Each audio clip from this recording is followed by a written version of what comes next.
the unveiling of this sculpture here, and then we're going to talk a little bit about what I've been doing since 2009 till today, in between Casey Jones and this sculpture. And we got like a multimedia little presentation. Some of the sculptures are right here, and some of them are, we have pictures of them on the TV. And so this is, all right, so Casey Jones was created in 2009. And what you don't know is that it took like a whole year of paperwork just to get the whole thing going on for the wood to come. But then once it came, we had our first cut ceremony, and then I started working here. And working in the park here, it's a beautiful environment, and it's fun to talk to all the people and wave at the train every time it goes by. I volunteered to do a Bigfoot for Griffith Park, but City Councilman Tom LaBonge wanted Casey Jones, and so we agreed that that's what we would do. And I worked for 3 months. This is a piece of redwood. It's from the golf course just right over there. And I worked mostly on the weekends and in the morning. And it just was a pleasure to do this. And ever since then, I have this thing that I like to do, is that I'll come to the park and I'll wait and somebody will be looking at the statue. And then I go stand next to them and I say, who do you suppose made that? And they're like, oh, I don't know. And I'm like, well, it looks like it was a lady. And you know, a few minutes in, and they go, wait a minute, I think I know who this is. I think so. So anyhow, Casey Jones has been here since 2009, and I'm very proud of him. But then what have I been doing since then? So let me just check my cheat sheet. So I'm going to tell you the story before the story about Tatanka Iotaka, known as Sitting Bull. And so he's our Native American right there. And so before I did the sculpture of Casey Jones, I had to take a trip to City Hall and have a meeting with City Councilman Tom LaBonge. And so I thought, what better way to demonstrate my carving, that I just do a good job, and to take a carving with me and show them right there. And so to go to City Hall, they give you a parking permit, but you park like 5 stories underground. And then you come out of the ground and you can see City Hall. And I had like a little cart for carrying Sitting Bull around because he weighs 60 pounds. And so I took the sculpture to City Hall, and there's a metal detector. Don't you know, they made me put Sitting Bull through the metal detector. And I was like, well, check and see if there's any termites, will you? Well, he's going through there. So anyhow, we made it through the metal detector, and we had our meeting, and it went really well. And it was there that Tom LaBonge said that he wanted me to do a sculpture of Casey Jones. And so the meeting went great. And me and Sitting Bull, we got in the little cart, and we're heading back to the car, and a wheel came off of the cart. And so then I'm carrying around that 60-pound sculpture, and I cannot find my car. I cannot find where it goes down in the ground. So I had to walk all the way around and down the ramp and down and down and down, 5 stories underground. And so that's the story behind the story. And so after Sitting Bull, I want to tell you the story of this little sculpture here of the guy with the bass. Okay, and so his name is Eugene Wright, and he's a member of the Dave Brubeck Quartet. We have some music. There you go. So I don't know if you've ever heard this song before. This is Take 5. It's the #1 jazz song of all time. And so this is so the reason that I did the sculpture of Eugene is that he was a friend of mine for about 30 years. And so over that period of time, you know, he liked to go to Sizzler.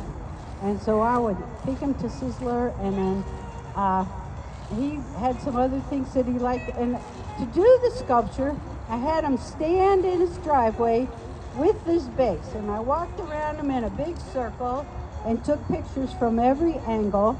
and then I did the sculpture. And so it's, to do a sculpture that little and have it come out looking like the person is actually quite a challenge, because the nose is just a tiny little sliver of wood.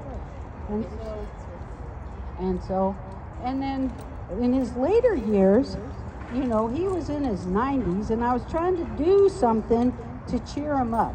And so a friend of mine said they went to a Johnny Mathis concert, and that Johnny Mathis was still talking about Eugene Wright all these years later. So I thought, I wonder if I could get a hold of Johnny Mathis.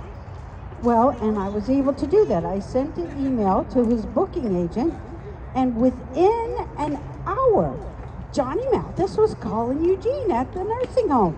And I thought, wow, that's pretty cool. A cool guy calling Eugene.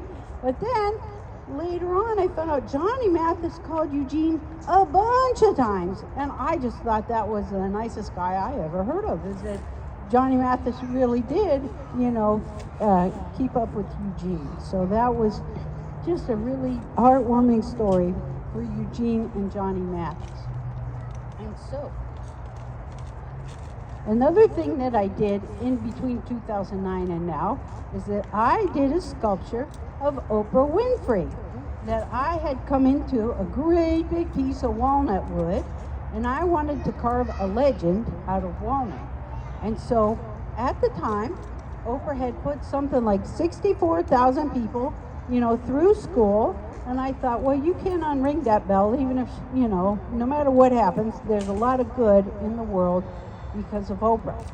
And so I started sculpting, but I hadn't really got a hold of Oprah, and I knew that was going to be a challenge. And then I read an article about somebody got prom dresses by tweeting Oprah. And so I started tweeting, it's called X now, I know, but I tweeted 5,408 tweets in order to get a hold of Oprah. I got to know the whole OWN community and so on and so forth. And so ultimately, the sculpture I gave it as a gift to Oprah.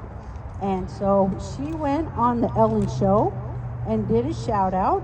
And so let me tell you, when Oprah says your name on television, well, everything in your house goes beep, beep, beep, beep, beep, beep, beep. It's like, and it's in waves, like Eastern time zone, Central time zone, all of that. It's like Oprah has definitely got some big power. And so I was very proud to do that sculpture and have it go to Oprah. And she sent me a nice autographed picture and some flowers. And so that's just one of the other things that I did between 2009 and now. Okay, and then there's Spock. Over here we have the real sculpture, and then we're going to have Spock here pretty soon on TV. And Spock is like also on Twitter. I had a nice conversation with William Shatner on Twitter, and as a result of that, I decided I was going to do a sculpture of Spock. And so he is a sweet gum tree. Those porcupine things that you step on, right? That's a sweet gum tree. And so I worked on him, and and during that time I did some research on Star Trek and the whole legacy of that and Gene Roddenberry. And Leonard Nimoy was just a good guy, and he really left a good legacy. And I'm happy that I did the sculpture, and it's a very popular sculpture. Still doing Spock, okay. And so after Spock, I got a phone call from a lady who said, I need a chair for a creature from another world. And I went, no problem. Just like I did for Casey Jones, no problem. I don't know what it is, but I can make you a chair for it. And so it was all like super secret, hush hush. She wouldn't even tell me the name of the show. And so I ended up making about 5 chairs for her. And then through the sneaking around her, I was looking in the internet, doing searches, and I was just like one rumor out there that it was Star Wars Mandalorian, Season 2, Episode 1. So I made some chairs for Star Wars Mandalorian. And I watched the episode, and it was the land of the sand people. And so the same chairs were on Boba Fett when he went to the land of the sand people. And I'm looking at that and I'm like, hey, my chairs are on another planet. And I'm like, well, a planet in Burbank, my chairs are on another planet, right? And so that's, oh, there we go. That's more Mandalorian. Okay, so now, this is the sculpture that we're going to be unveiling today. It's made out of ash, and the people who donated the wood, Mickey and Jessica, are here today to see their tree, get their big, yay, Mickey and Jessica. So that's good. And so I had a very big dream for me on the 4th of July 2018, and there was a lady in the dream. And I don't know if she was a person or a spirit guide or whatever, but it really just moved me a lot. And so I wanted to do a sculpture of the lady, and I wanted to really challenge myself as an artist to do that museum quality work, that Renaissance level of craftsmanship. And so it took 8 months of sanding to get this done. And so anyhow, I'm gonna get ready, and I want you guys to count down for me. So let's start it up. Oh yeah, I'm gonna move her up.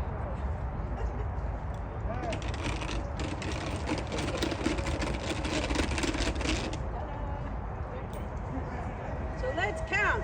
10, 9, 8, 7, 6, 5, 4, 3, 2, 1.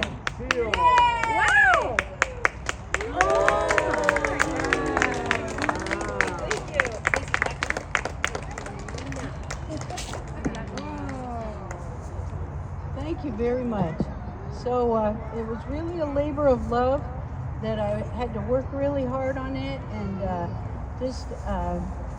suffered through a lot of hardship and miles of sandpaper. It was more sandpaper. I spent more on sandpaper than I did on wood. And so here, if you can see it, there's just a nice video of just to highlight some of the angles and everything. And I just wanted to share that with somebody, and that this is, the grain of the wood is what makes this really exceptional. That the grain looks like waves of energy, that essence of being. It is the life energy that is in all of us, that we all share the life energy. And so I'm so happy that y'all brought your life energy over here to share this moment with me. What's it called? The sculpture is called The Essence of Being, and then I call her Ambrosia.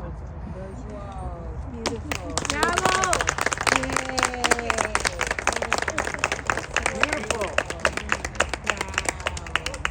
Beautiful. And you can see the piece of wood that it started from in the video over there. Yep, this is the wood here that I'm rolling it. There's that big log. And for a long time it was under a grapefruit tree. And so I called her Our Lady of the Grapefruit. And so there's, then just, through the process I would take pictures and have like moments and and I would show it to people. I'm like, oh look, this is going to be so fabulous. And they're like, oh, I don't know, but eventually I think I finally did get it up there. But, I could see it the whole time. And, it just took other people a little while to be able to see it too. And so here we go. Here's the grapefruit tree, Our Lady of the Grapefruit. And, I really wanted to capture the expression of transcendence, this is where, this is something good, and I see it, and I like it. Turn her around or have people walk around her? I think if you want to walk around, you can all walk around, and that's And then that'll conclude our remarks for today. You can see it.